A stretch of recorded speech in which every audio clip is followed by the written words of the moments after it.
Reforçar estereótipos nunca é a coisa certa a se fazer. Infelizmente, em muitos casos, as pessoas ou grupos de pessoas ou até povos inteiros trabalham para reforçar os estereótipos que os definem. É o caso da França nessa história que você está prestes a conhecer.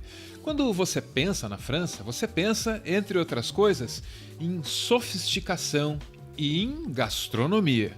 Foram essas duas coisas, sofisticação e gastronomia, que colocaram a França no caminho de uma guerra contra o Brasil. É que a França precisava de lagostas, mas tinha explorado o crustáceo de maneira muito pouco sustentável no próprio litoral e depois na costa da África. Aí, sem outra opção, pesqueiros franceses vieram buscar a lagosta no litoral brasileiro. Só que eles não fizeram isso da maneira mais honesta possível. E o resultado foi um dos momentos mais deliciosamente perigosos da história diplomática e bélica do Brasil. Foi quase tão gostoso quanto uma lagosta, que eu nunca nem comi.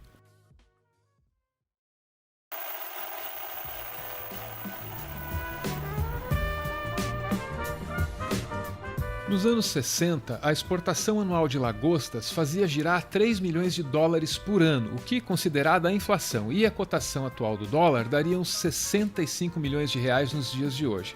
A França era um dos clientes do Brasil, só que achou que seria muito mais vantajoso vir aqui e pescar as próprias lagostas. Foi isso que eles fizeram.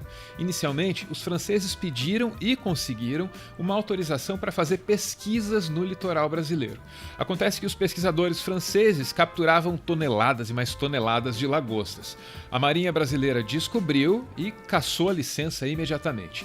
A França, então, conseguiu uma nova autorização, dessa vez para atuar na chamada Plataforma Continental, que é uma faixa submersa de até 200 metros de profundidade, faixa que pertence ao país, mas cujas águas são livres para exploração internacional. Quer dizer, pertence, mas não pertence ao Brasil. Não havia muito argumento para não conceder a autorização. O Brasil cedeu, só para ter outros problemas mais tarde.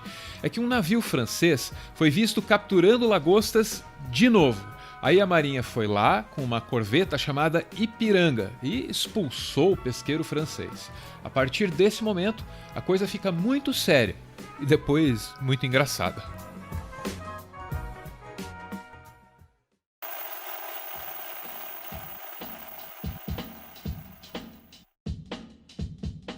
Pesqueiros franceses continuaram frequentando o litoral brasileiro e a Marinha continuava expulsando as embarcações.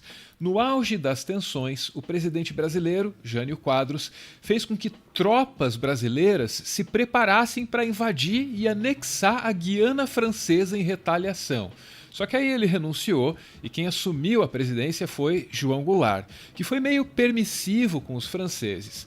A farra no litoral seguiu livre, leve e solta até 1963. Naquela ocasião, franceses se recusaram a sair e aí a Marinha finalmente foi orientada a usar a força. Os franceses então mudaram de ideia e foram embora. Longe do litoral, nos salões dos palácios, a questão era tratada pelas vias diplomáticas. A França, assim, conseguiu com que João Goulart autorizasse, dessa vez oficialmente, os pesqueiros franceses a capturar as lagostas da região. Essa não era uma licença para pesquisa, era uma licença para pesca.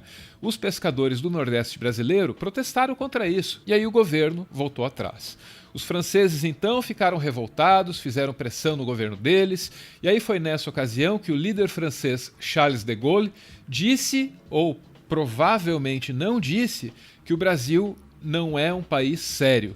A partir daquele momento, os pesqueiros franceses eram acompanhados por um navio de guerra que os escoltava o tempo todo.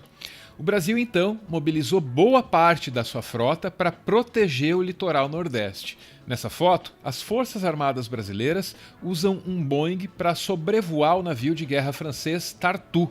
Apesar de ter se mostrado disposto ao confronto, o Brasil deveria mesmo querer resolver a coisa no campo da diplomacia, porque os nossos navios não tinham munição para mais de meia hora de batalha. Mesmo sabendo que o Brasil seria incapaz de sustentar um conflito naval por muito tempo, a imprensa brasileira incentivava a Marinha, queria ver sangue.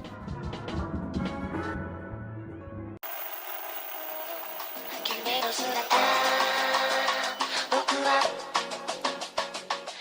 Além de serem antigos e contarem com pouca munição, os navios de guerra brasileiros eram arrendados pelos Estados Unidos.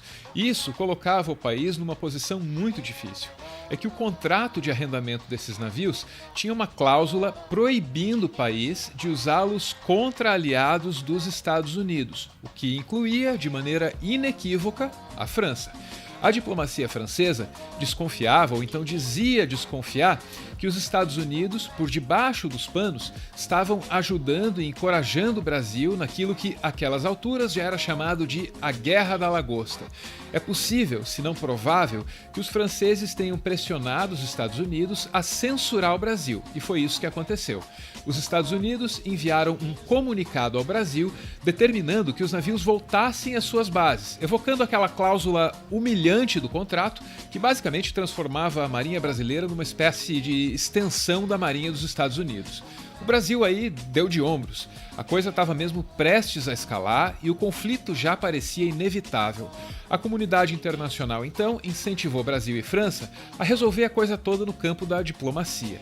E é aqui que tudo fica ridículo. Pelas convenções internacionais, ficava definido que o que está na plataforma continental é do Brasil.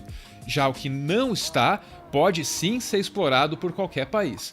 Para pertencer à plataforma continental, uma lagosta teria que ser considerada um crustáceo, capaz de andar ou, no máximo, dar uns pulos. Para não pertencer à plataforma continental, a lagosta teria que nadar e teria que ser considerada um peixe. E foi esse segundo argumento que a França levou para a discussão. Eles sustentavam que lagosta é peixe e que poderia, portanto, ser pescada.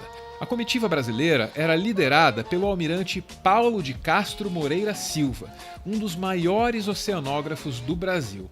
Foi graças a ele que a Guerra da Lagosta não virou um conflito bélico e também foi graças a ele que o Brasil venceu no final. A frase do almirante que encerrou essa discussão é a que segue. Ora, estamos diante de uma argumentação interessante. Por analogia, se a lagosta é um peixe porque se desloca dando saltos, então o canguru é uma ave. Realmente, o Brasil não é um país sério, porque quando vence, vence fazendo piada.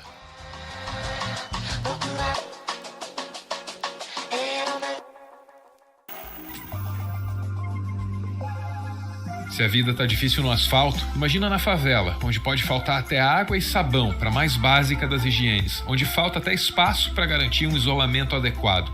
Muitas organizações se comprometem a fazer a diferença nas favelas, mas o fato é que algumas têm mais credibilidade que outras. A CUFA vem realizando um trabalho importante há décadas e muitas das iniciativas da CUFA foram premiadas internacionalmente. Nesse momento, a Central Única de Favelas tem uma vaquinha online para ajudar as favelas a atravessar a crise sanitária. O projeto se chama Mães da Favela, como explica o fundador da CUFA, Celso Ataíde. E, nesse momento, a CUFA cria um programa que é desenvolver uma ação de levar renda para essas mulheres. É uma renda baixa, sim. O valor de uma bolsa, o valor de uma cesta básica de R$120 por 2 meses. Mas, ainda assim, levar o dinheiro para essas mulheres, essas mães, melhor dizendo, é uma forma que a gente tem de fazer com que ela faça a escolha daquilo que ela precisa comprar. Porque muitas vezes a gente leva um saco de feijão para ela e o que ela precisa é do gás. O link para colaborar com a CUFA está pinado aí nos comentários. Você pode dar uma olhadinha, você pode ajudar, se você quiser.